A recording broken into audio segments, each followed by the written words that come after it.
I'm David Feeney, and I'm here to talk to you about my book, My Military Years. In the fall of 1968, I was drafted into the United States Army for 2 years. My first date to report was 25 February 1969. I was going to volunteer to be a Marine, and I think I liked the uniform. So the largest snowstorm ever to hit Boston in history, hit Boston, and that changed everything, and I ended up going to basic training in the United States Army at Fort Jackson, South Carolina.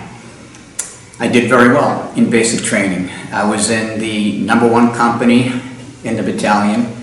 My platoon was the #1 platoon, and I was the best shot on the entire post. Out of all the brigades and battalions and thousands of men, I was #1. I got 13 in a row dead center at 300 meters.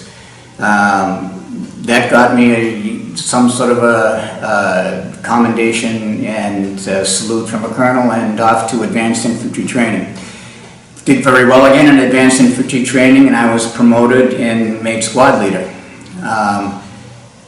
On a Saturday night, Jack Pappas and I decided to sneak off post, which was easy to do, and see a movie. We get caught, and we get thrown in the slammer, and we had to wait for somebody from a company officer to come pick us up.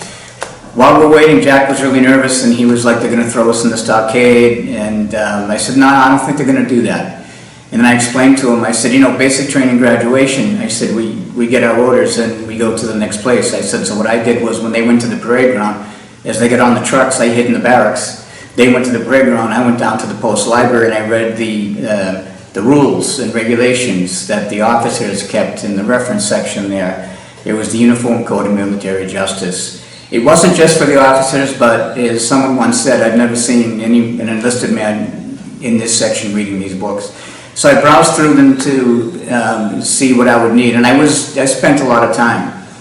I finally realized as I was going through there that a wise person could work the system. There were loopholes that if you were in a bad situation, that you could possibly get yourself out of this bad situation if you knew these rules and regulations and you could work them. So exactly what I predicted was going to happen happened. They gave us an Article 15, and they took my stripe and some pay and gave us extra duty. The last night of extra duty was the Friday of Memorial Day weekend, and the guys came over to me at supper and they said, hey Feeney, you got a pass.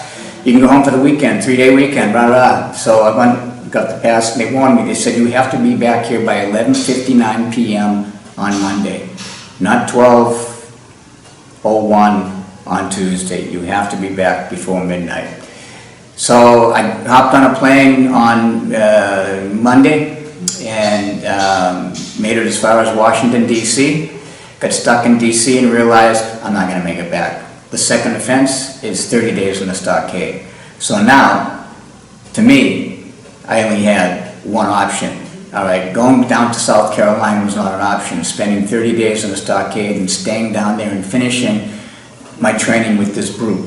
So I decided to stay until, according to the rules, he had to do something.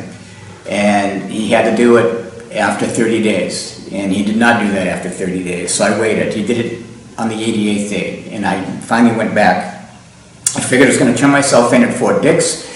And because it's a training fort, I could stay there, finish my training there, and Fort Dix is a 4-hour bus ride home, and everything would be fine.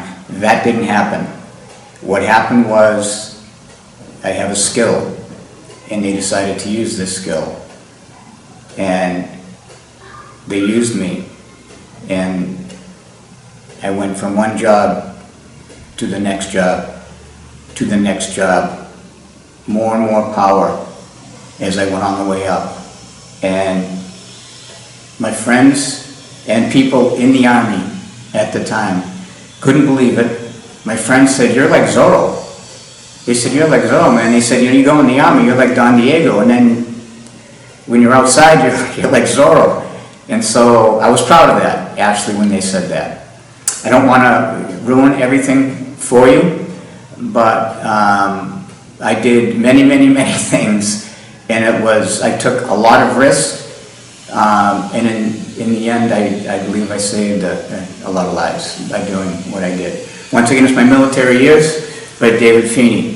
Thanks a lot.